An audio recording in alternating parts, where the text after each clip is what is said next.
মাত্র 4 মিনিটে গরমের ওয়েদারে চলো তোমাদেরকে ঠান্ডা ঠান্ডা ওয়েদারে ফিল করিয়ে নিয়ে আসি। যাই হোক, একটু দুষ্টুমি করলাম আর কি। মোবাইলের গ্যালারি ঘাটছিলাম আর চোখেই ভিডিওগুলো পড়লো। আর এই সময় গত বছর মানে মার্চের 20 তারিখ 2024 সালে আমরা ঘুরতে গিয়েছিলাম সিকিমে। তো এই স্মৃতিগুলো দেখেই মনে পড়ছিল আগের কথা। স্মৃতিগুলো মনে পড়লেও এই মুহূর্তে তো আর সেই জায়গায় যাওয়া সম্ভব না, তাই মোবাইলের স্মৃতিগুলো দেখেই ঠান্ডা ঠান্ডা ফিল নিচ্ছিলাম।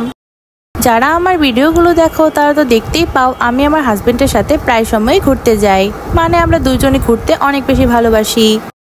আমার লাইফে আমি আমার হাজবেন্ডের সাথে অনেক জায়গায় ঘুরেছি, কিন্তু এই ট্যুরটা আমাদের দুজনেরই বেস্ট ট্যুর ছিল। অনেক ঘোরাঘুরি করেছি, অনেক মজা করেছি, যা মন চাই তাই করেছি।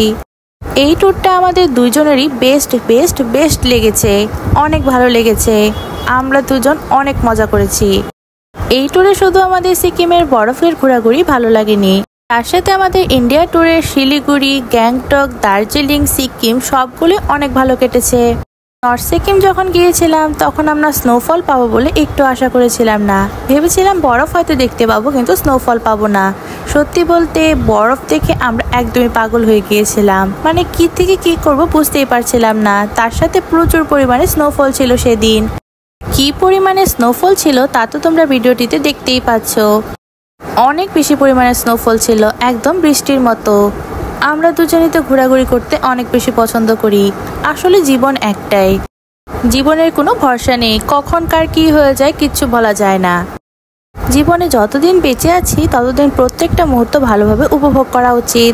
আমার আর আমার হাজবেন্ড দুজনেরই সেম মেন্টালিটি, আমরা দুজনেই এই কথাটাই মনে করি।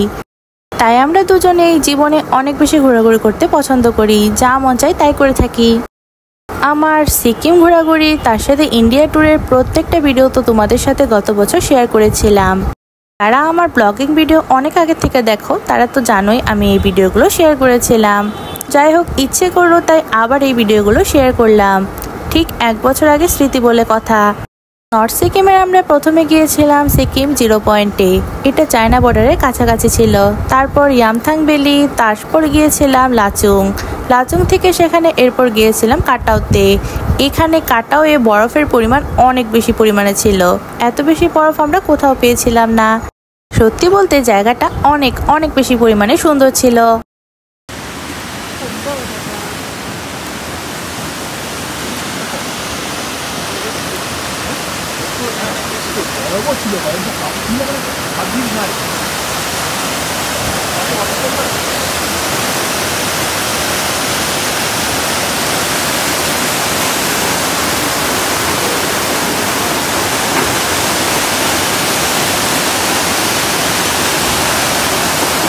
এখানে যে ঝর্ণাটা তোমরা দেখতে পেলে এটা ছিল কাটাও চায়না বর্ডার।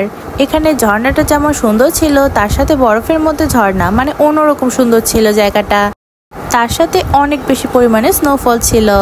সেখানে ঠান্ডার পরিমাণ অনেক বেশি ছিল, একদম ঠান্ডায় দুজনে আমরা জমে যাচ্ছিলাম।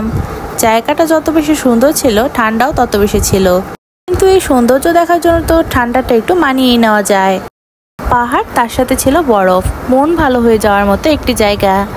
আসলে আবার কখনো যদি সুযোগ পাই অবশ্যই যাব আমরা। নেক্সট কখনো যদি বরফ দেখতে যাই তাহলে আমাদের দুজনেরই কাশ্মীরে যাওয়ার ইচ্ছা আছে। আজকে ভিডিওটি আমি এই পর্যন্তই। আজকে স্মৃতিচারণ করতে করতে তোমাদের সাথে আমার ভিডিওটি এখানেই শেষ করছি। Thanks for watching, by.